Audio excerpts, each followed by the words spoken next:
Thank you. Thank you. Good morning to everybody. Really, it is a privilege for me to address such a distinguished audience, and also it's a pleasure to talk about Mediterranean diet. And for this reason, I wish to thank a lot the organizing committee for inviting me, and also to thank Oldways for these 25 years of contributing to the public health nutrition. So, talking about Mediterranean diet, it was first Ansel Keys and his colleagues. They consider Mediterranean diet as a low saturated fat diet, conveying protection to coronary heart disease by lowering cholesterol. After that, by the years, the emphasis changed, and then we start over the years, this interest shifted to the high content, of this diet in olive oil and to its overall composition. And the many studies, they focus on the role of the Mediterranean diet in preventing or in finding out if Mediterranean diet is good for the prevention of several chronic diseases. So, having said that, and paying tribute to the work of Ansel Keys and his colleagues, I want to tell you that it's very important to have a definition of the traditional diet. In my talk, I will tell you what I mean by Mediterranean diet and what is traditional Mediterranean diet. Because it was mentioned before by Dr. Ornish that in the 1948, the Greeks, they were saying that we are missing meat. But the Rockefeller Foundation study was done in a Greece which was destroyed after the Second World War. And Rockefeller Foundation, they did this study because they came in order to help the Greek population to survive. It was really famine at that time. So I'm saying that the traditional Mediterranean diet is the dietary pattern found in the late 50s and 60s, when the Second World War problems were overcome, and we have enough to eat. Because the Mediterranean diet is a plant-based diet which does not say no to meat. But we say that it's a plant-based, but we consume meat, but very little meat,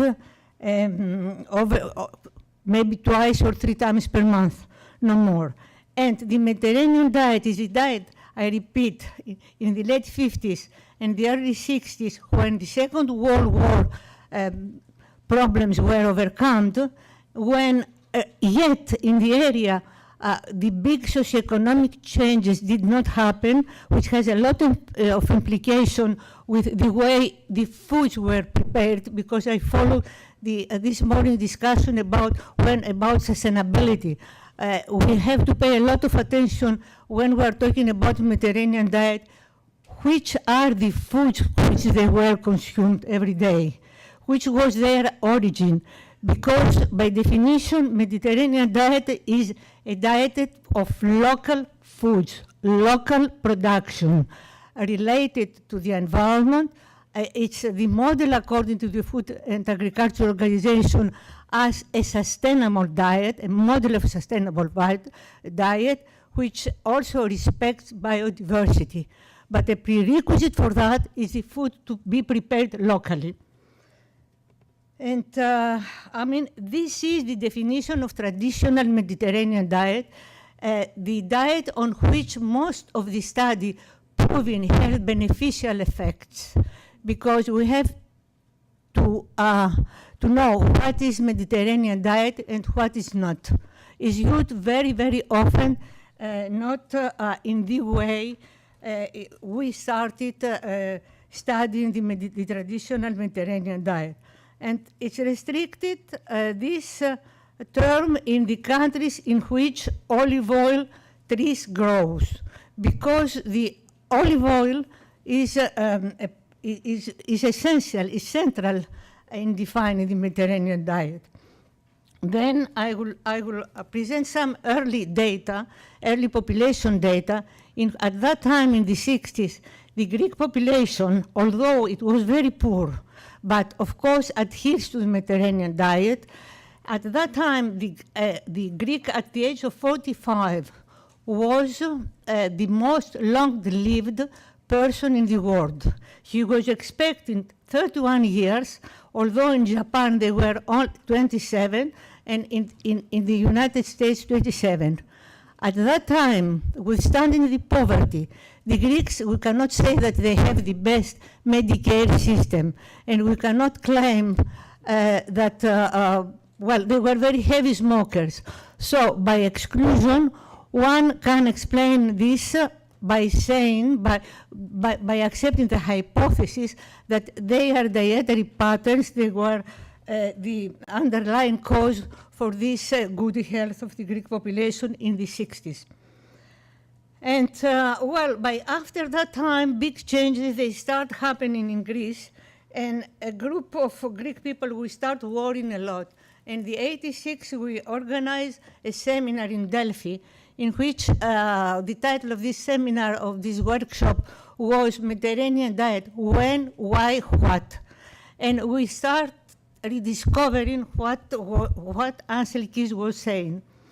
At that time, and this was published in '89 as a supplement in the European Journal of Clinical Nutrition, where we were claiming that the Mediterranean diet was very important, and our people should not, the Greek people more specifically, should not deviate from this diet.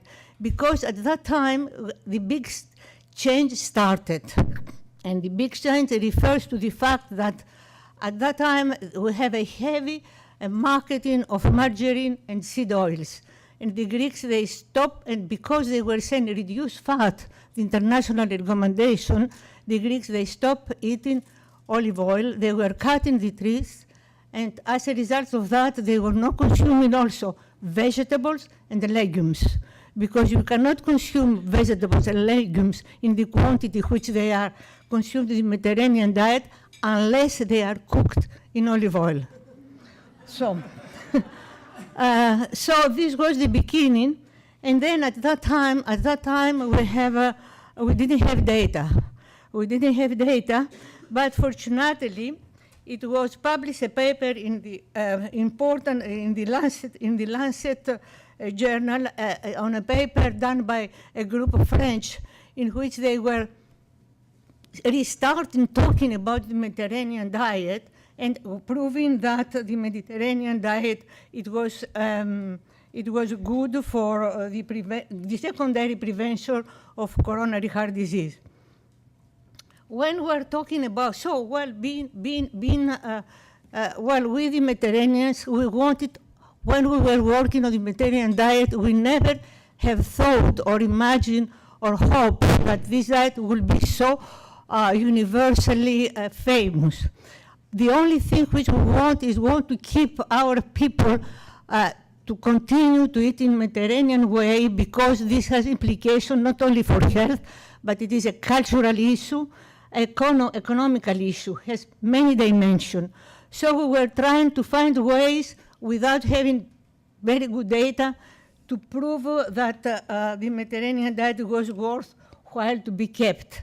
And then we developed a score in order to assess the adherence to the Mediterranean diet based on the 9 components of this diet, which they are very simple. It's high olive oil consumption, high consumption of legumes, high consumption of cereals, mostly unrefined. I want all those components, they refer to all the Mediterranean countries. And I take the advantage to clarify that when we say, for example, high consumption of cereals, mostly unrefined, we mean pasta for Italy, bread for Greece, couscous for North Africa, and for Middle East. So in a way, those components, they refer to all the Mediterranean population. That we share in a way this dietary pattern. And, or another, moderate to high consumption of fish, That means that if you are Spaniard, you eat a lot of fish because the sea in Spain is very rich in fish, but the sea in Greece is not so rich in fish.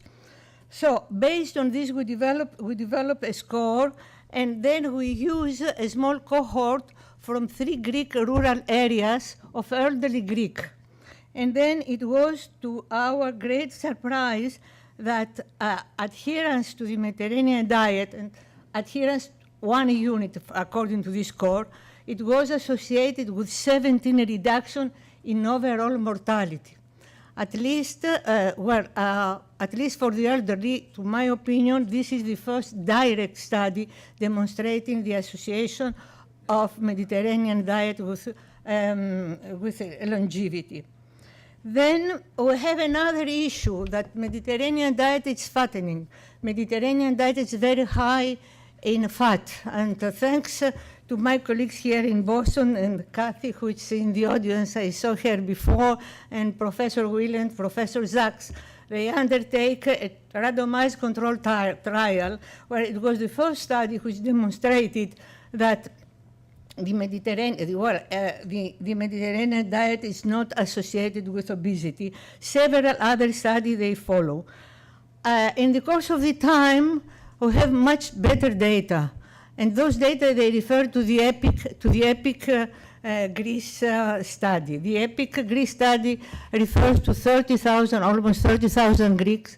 The data were collected in the cohort since in 1990 in all the region of Greece, in the very remote areas of people who they were on the average 50 or 60 years old at that time. And I think that this is important because for this cohort we have also a biobank, and we have kept all the blood samples in -200. And this is, to my opinion, is the last cohort of people who they were using the true Mediterranean diet, because it was old people in the 90s in remote Greek areas. At that time, yet there existed the true Mediterranean diet in this part of the world. Because today we have to address specific groups to find out what is, who is using the true Mediterranean diet. And then using this data, again, we test if the adherence to Mediterranean diet was associated with total mortality, coronary heart disease, and cancer. Again, the association was very strong. And then, but the lesson which we learned from this paper and from many other papers, which I do not have the time to mention, not only ours, but I take the liberty to present mainly our data because I know better those data. It's that the combination of different types of foods with health characteristics might be necessary to express their protective potential. That means that in the statistical analysis, the association with the various components of the various food was not so strong. It was the pattern which speaks much better than the individual components. And then, of course, in this cohort, we repeated many studies checking if adherence to Mediterranean diet is beneficial to dementia, to coronary heart disease, to hip fractures, to stroke, and so on.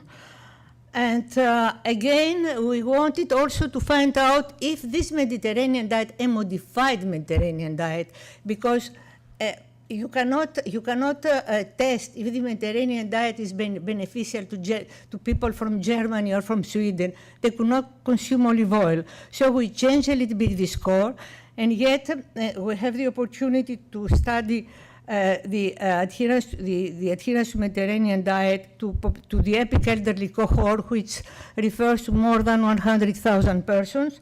And again, we found similar results.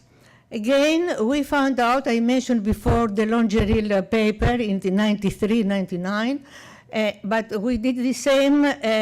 We tested if the adherence to the Mediterranean diet was beneficial on person who they got myocardial infarction.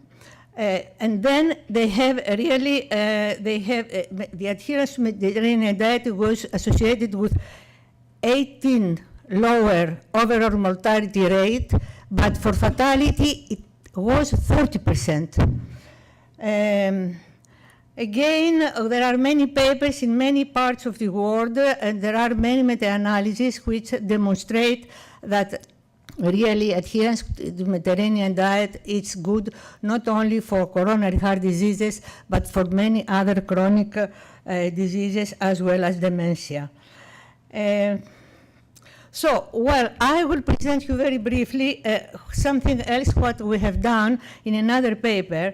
And again, we have been in a way surprised by what we found out because we wanted to see, I mean, these beneficial effects of the Mediterranean diet was how much to that contribute to the various components of the Mediterranean diet. So we found out that wine is very important. It's 23%, and you could be surprised to see that the high monounsaturated to saturated lipid ratio, which in this population, because the Greek population, this reflects the olive oil consumption, is only 10%. But this match with what I said previous. In the Mediterranean diet, it's the combination of the foods. We know the outcomes. We know that's a good diet. It's the pattern. But I think that is something much more than that. It's the combination, the way we are eating. And the olive oil is the vehicle for the high consumption of vegetables. And there are a lot of things which they are ahead of us, or the young ones, to be studied and to provide a explanation. I know that in this country and in some Northern European countries also, they are very reluctant to accept the wine consumption, and I fully respect, because wine could destroy societies, could destroy people. But I have 2 minutes more. I am 2 minutes. So but you know, the wine is the wine consumption for us is a cultural issue, and I want to thank you for your attention. Always, I am overdue 2 minutes, so but I want to tell you that if we are going to take under account the Mediterranean diet, we have to know what is meant by Mediterranean diet, which are the foods which they are represented in the traditional Mediterranean diet, and that Mediterranean diet is also cultural. Don't forget that it has been recognized as an intangible cultural heritage by UNESCO, expresses culture and not only health. Thank you very much. Thank you very much. Thank you for the invitation, Sarah.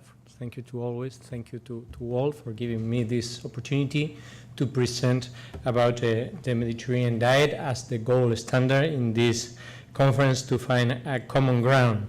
So this is the outline that I'm going to follow.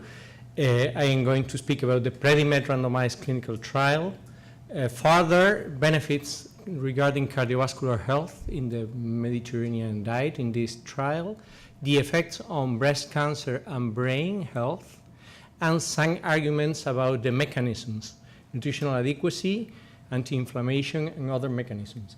I need to acknowledge first that I was a little bit skeptical about the Mediterranean diet at the early 90s, because I thought that there were cultural arguments, there were ecological studies, but we, at the beginning of the 90s, we didn't have a strong base of epidemiological evidence strong to defend the Mediterranean diet. So this is a confession that I have never done. This is the first time I do it.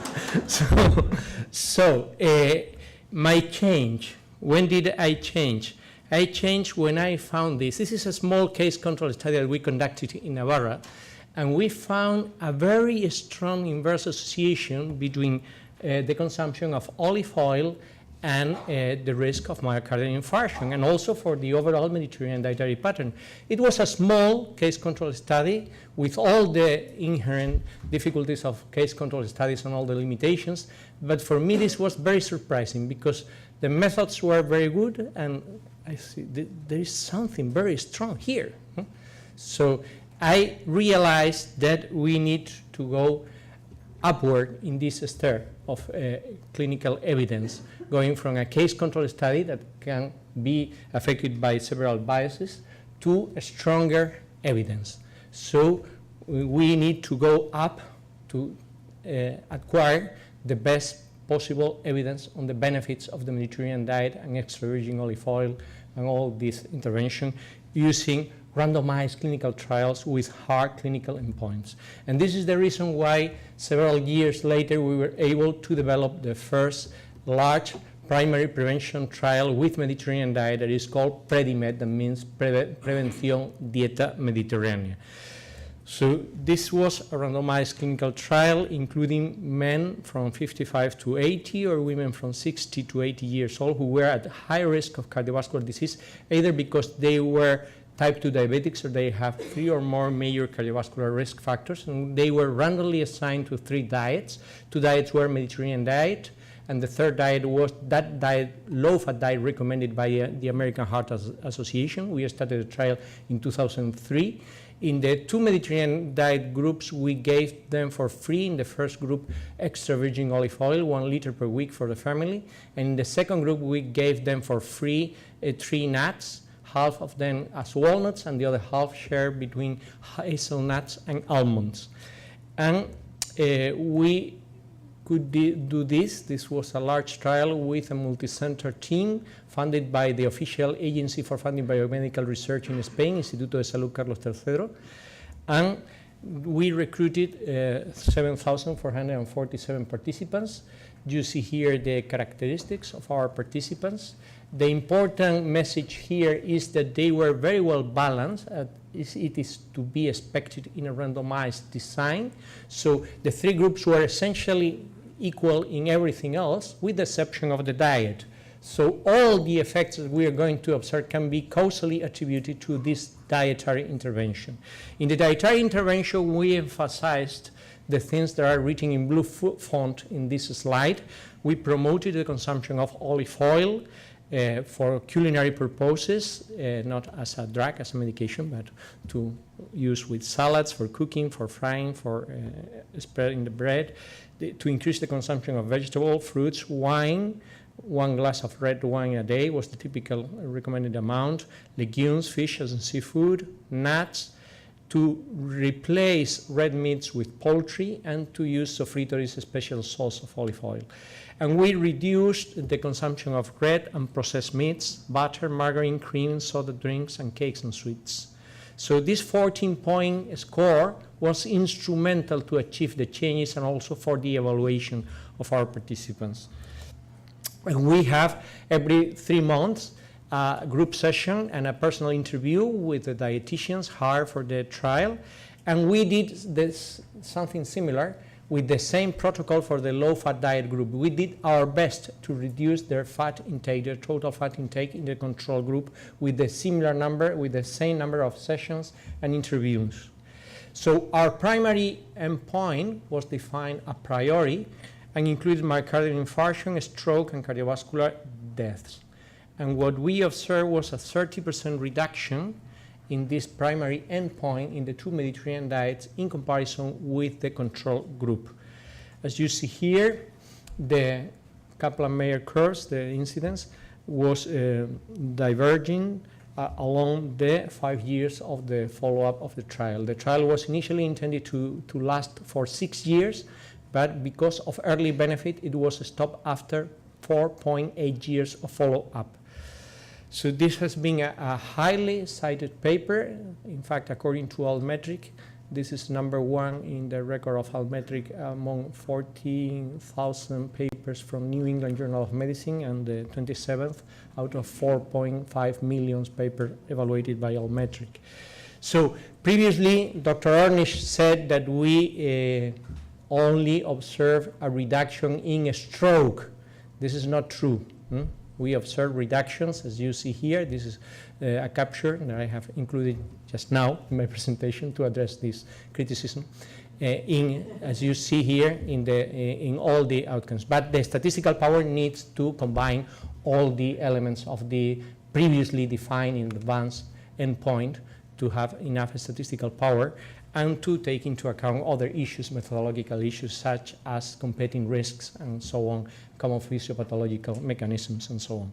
So, and this is highly consistent with observational studies. This is a meta-analysis including 16 large cohort studies finding consistently that for each 2 additional points in the score developed by my good friend Antonia Trichopoulou from 0 to 9 points, every 2 additional points represent a 10% reduction in the risk of cardiovascular disease. So we have both interventional studies, randomized trial, PREDIMED, the Lyon heart study with secondary prevention, and a large body of epidemiological observational evidence supporting that the Mediterranean diet, according to the best epidemiological evidence, can be the gold standard for a healthy dietary pattern. So I think that our work may contribute to finding this common ground, because some of the elements of the Mediterranean diet can be incorporated in other models, because I agree with the sentence that not one size fits all. So I think that there are elements that can be shared. So we have seen other advantages. I'm going to present very briefly here other advantages of following the Mediterranean diet beyond myocardial infarction or stroke. Peripheral artery disease. Here we saw a highly significant and a strong reduction in the 2 Mediterranean diets in comparison with control, with 68% and 49% relative reduction in risk for peripheral artery disease. For type 2 diabetes, among those, 50% of our trial who were not diabetics at the beginning. So we saw a significant reduction with the Mediterranean diet plus extra virgin olive oil, and a non-significant reduction with Mediterranean diet plus nuts.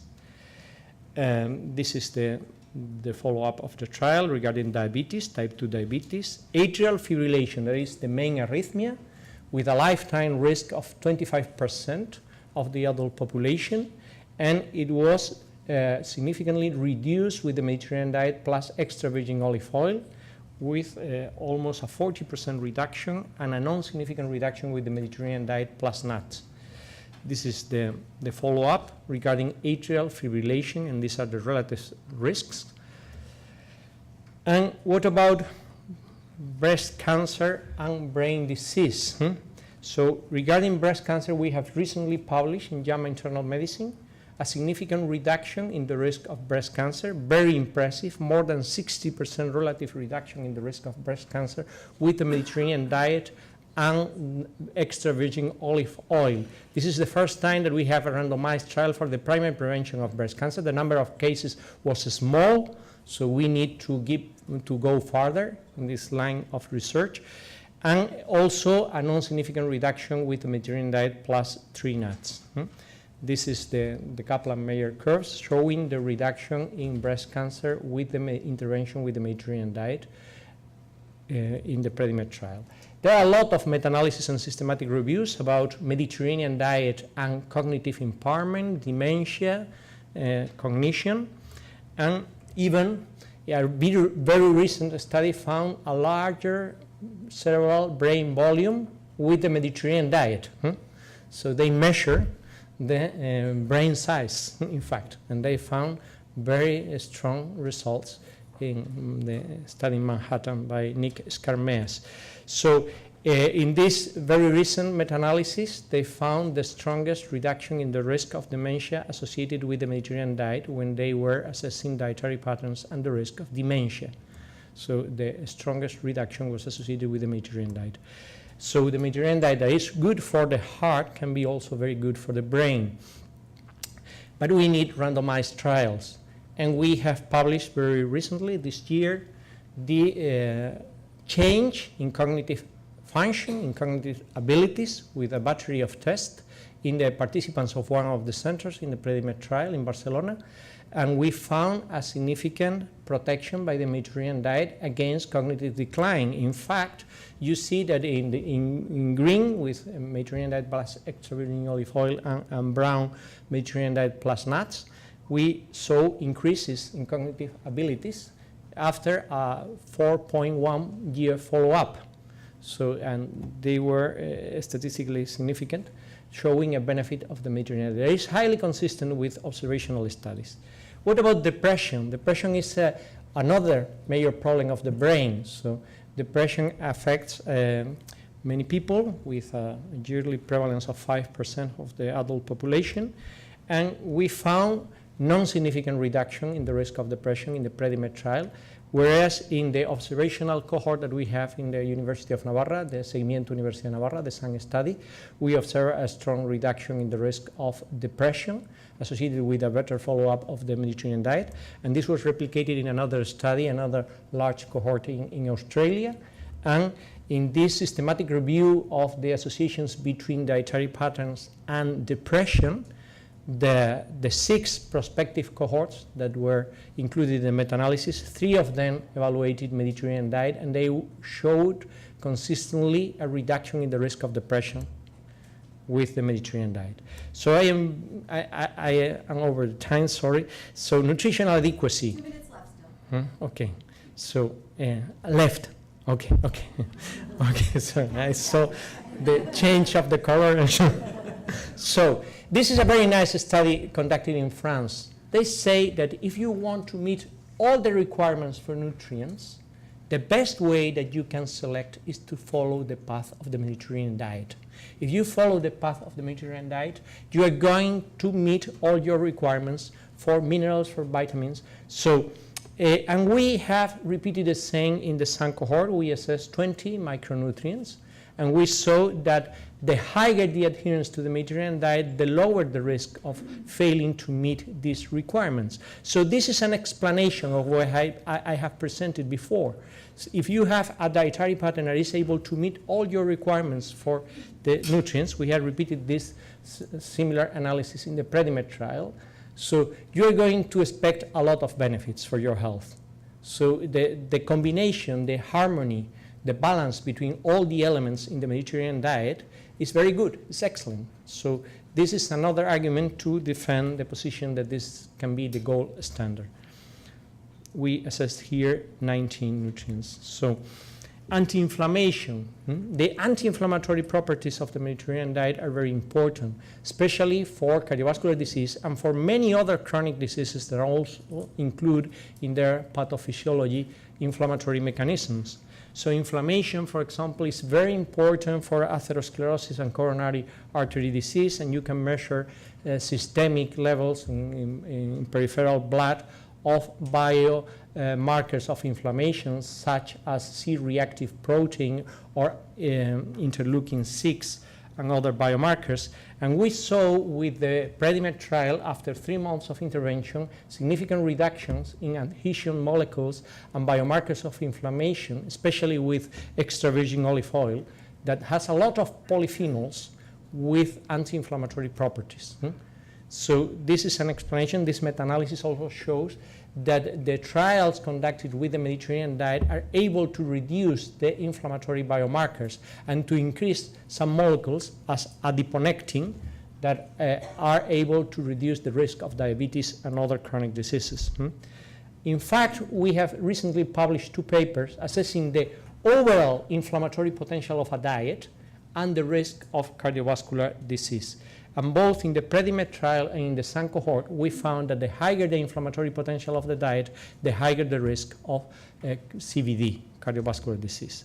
So other mechanisms, changes in cardiovascular risk factor, we have a great body of evidence supporting with more than 500,000 persons the effect in this meta-analysis on the metabolic syndrome, the set of risk factors for cardiovascular disease, and also in the PREDIMED trial we saw also a very strong effect on cardiovascular risk factors, antioxidant effects supported by clinical trials, and also we have recent evidence on a very promising effect on telomere length. So all this together supports that the Mediterranean diet can be the gold standard for a healthy diet. Thank you very much.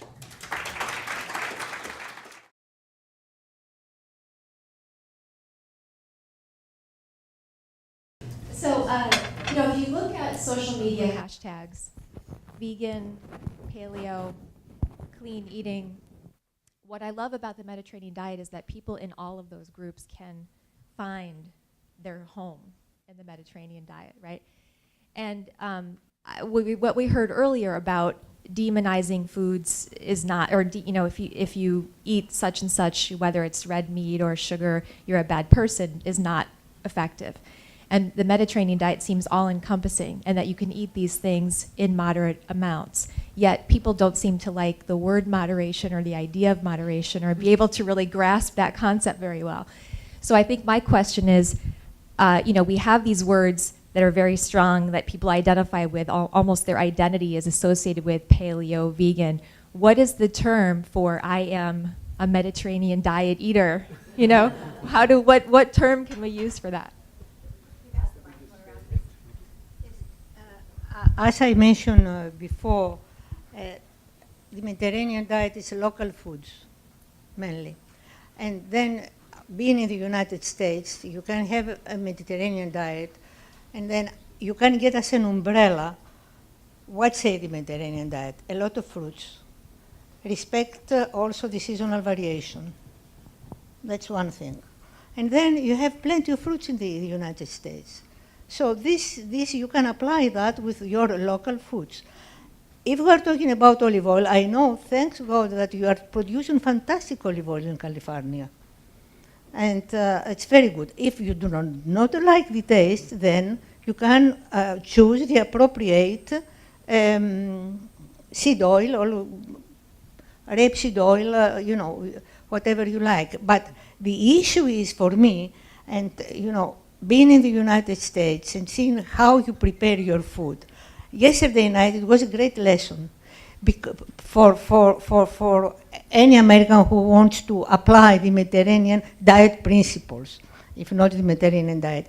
The way we are cooking the foods, we are using olive oil, or you might use another oil, but when we say, for example, yesterday we ate lentils. When we cook lentils in Greece, and it's a pity because I didn't have time to show you the recipe and the chemical analysis, we add tomato, a part of olive oil. Olive oil is the vehicle.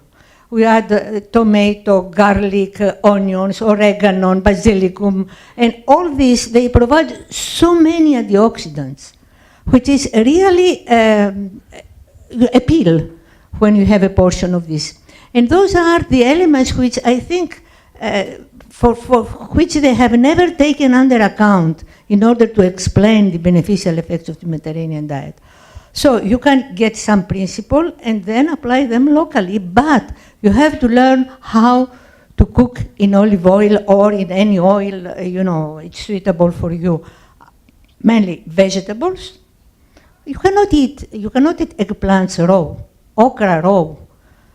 But you can very easily consume 300 grams of eggplants if they are cooked with olive oil, with garlic, with onion, with tomatoes. Believe me, it's delicious.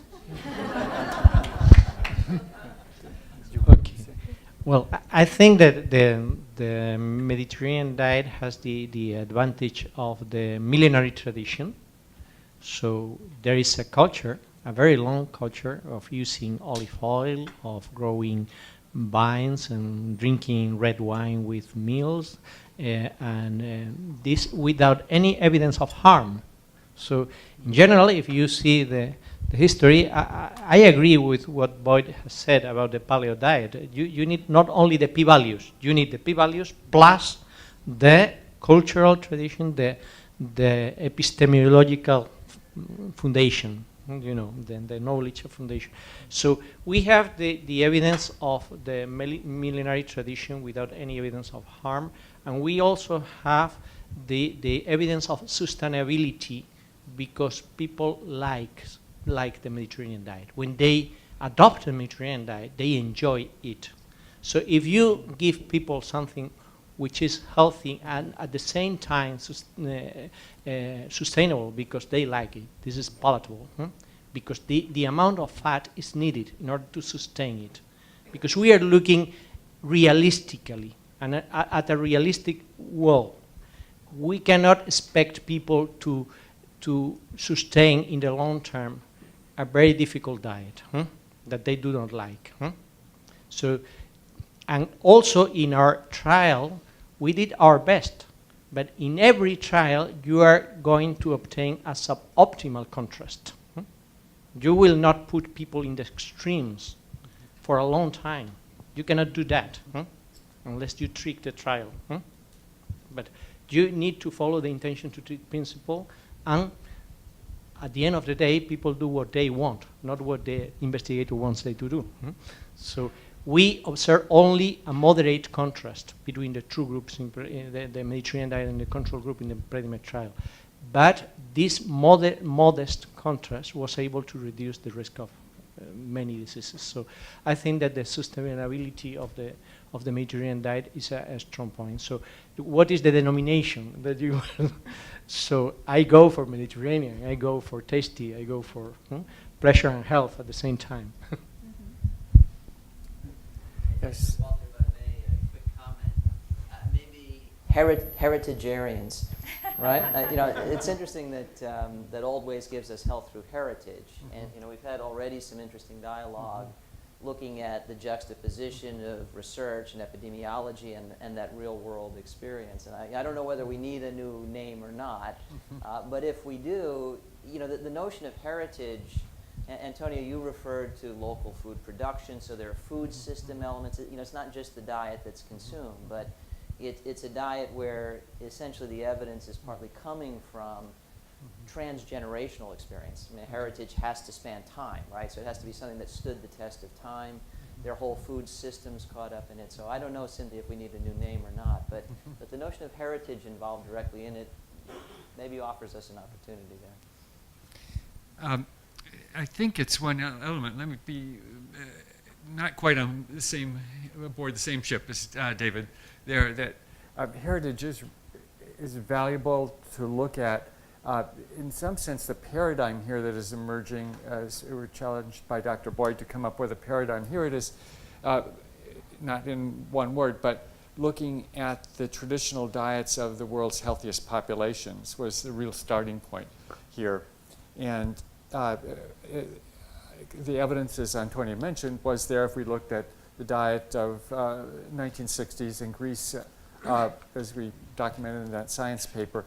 There, the life expectancy was the longest in Greece compared to any other part of the world, and not just by a little bit compared to the United States, but about 4 years for men, not quite as much for women. But that was very logically a good starting point, and I think Miguel's comment, at least we couldn't be so sure whether it was a diet. And so the scientific evidence, the epidemiology, the trials, all the work that's been done that was really summarized so well by Miguel was very important because he was skeptical. Lots of other skeptics are out there too. You know, it's a sunshine, it's a friendliness, it's a low stress.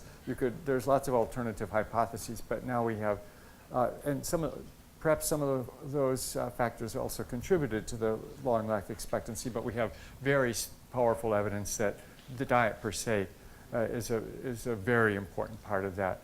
And so the heritage was a good starting point, I think, here, but I think we have to subject that to scientific rigor as well, and clearly that's been done more with greater strength, I think, with the Mediterranean diet than any other eating pattern. It would be nice to maybe compare some others, but this is what we have today, and it seems to work very well. But then, I think it's encapsulated and described extremely well by Antonia, and having that 9-point scoring system has been reproducible in terms of predicting health benefits all over the world. But as Dimitri Trichopoulou pointed out to me multiple times, it wasn't that necessarily that the Mediterranean people or the Greeks set out to identify the most healthy diet. It was in it was definitely time tested. I mean, that's where heritage comes in. It couldn't have been bad, but it was also the result of the agricultural and climatic conditions that allowed olive oil to be produced and fruits and vegetables throughout most of the year. So it was a good setting to produce this healthy diet locally. But much of the world doesn't have that luxury. We don't in Northern Europe, we don't in Boston, to produce those elements as easily locally year-round. And that's why I think we can use the Mediterranean diet as a starting point to look, as Antonia mentioned, how can we adapt that to foods that are available here. And knowing about the elements is really important, not just the whole pattern, because then we can look at the most important elements and how to incorporate that into diets elsewhere around the world. And again, we should test those carefully, but I think that's happening.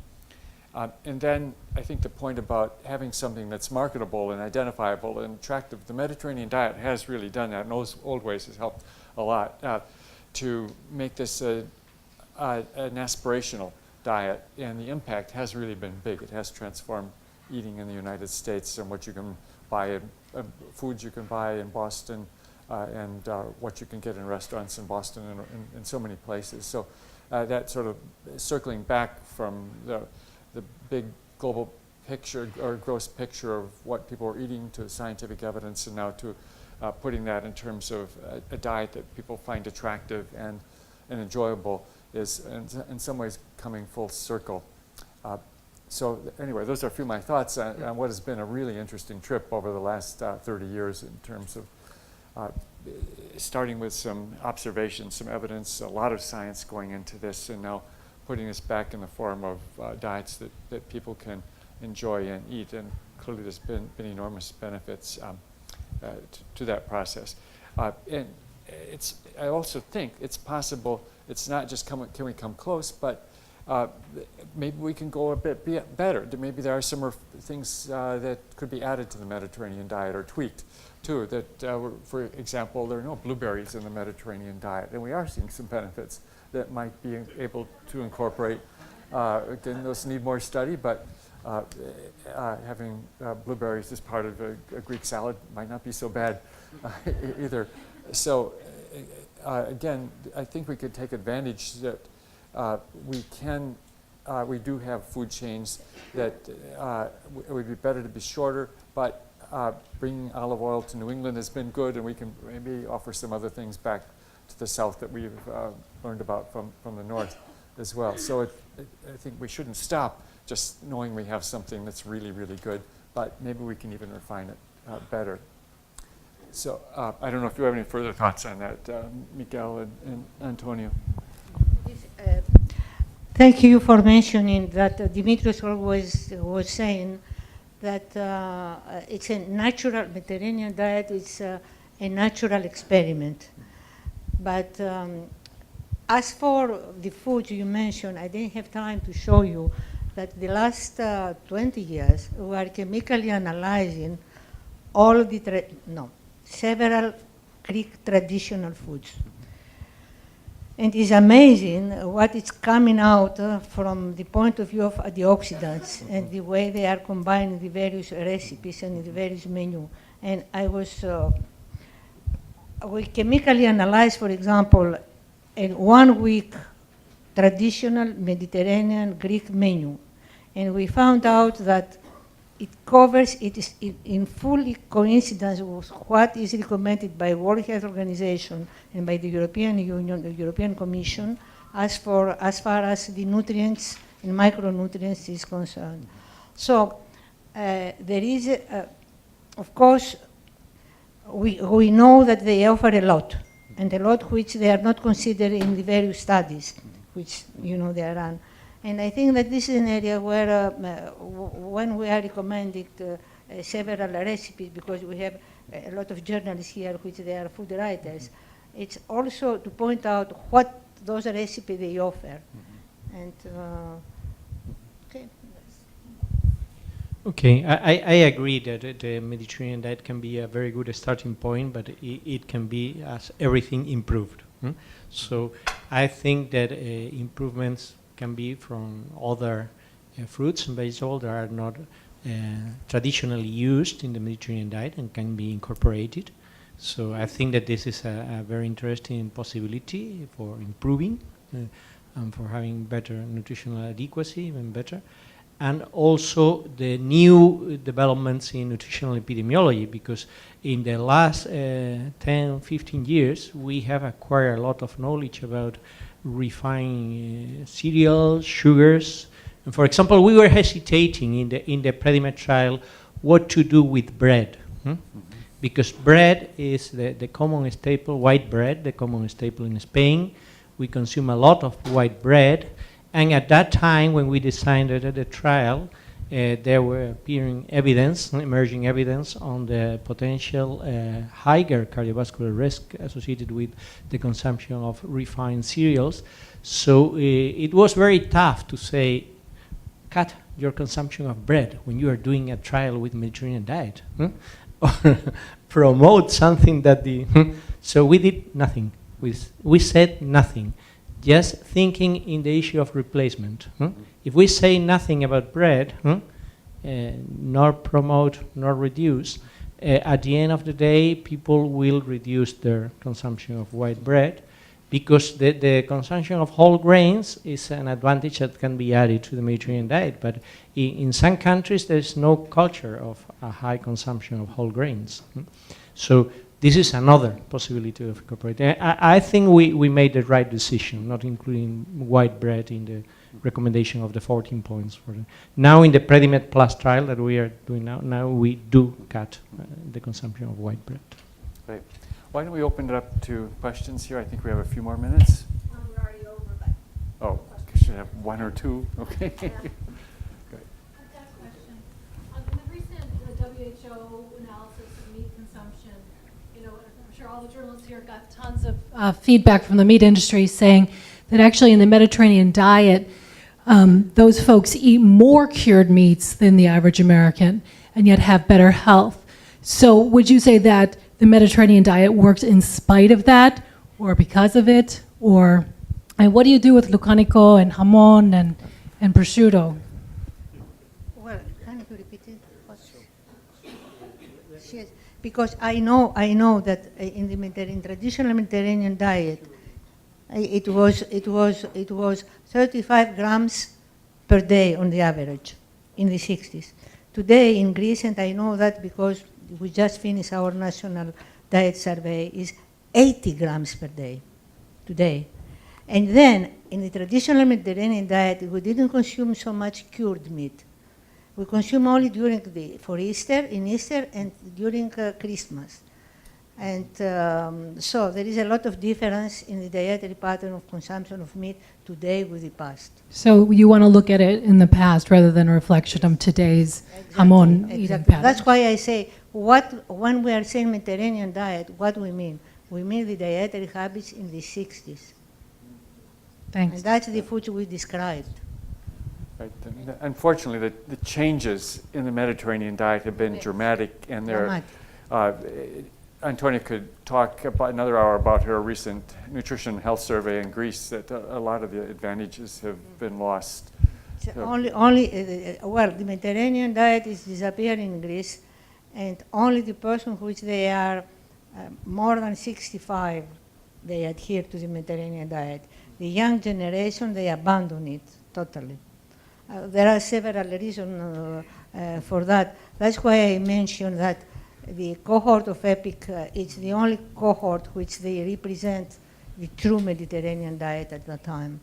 The data collected in the 90s. The data we collected the last 2 years in our national survey, we have to look only at the people who they are over 65. The rest, they are not adhered to Mediterranean diet. Okay, we should stop here, and thank you very much.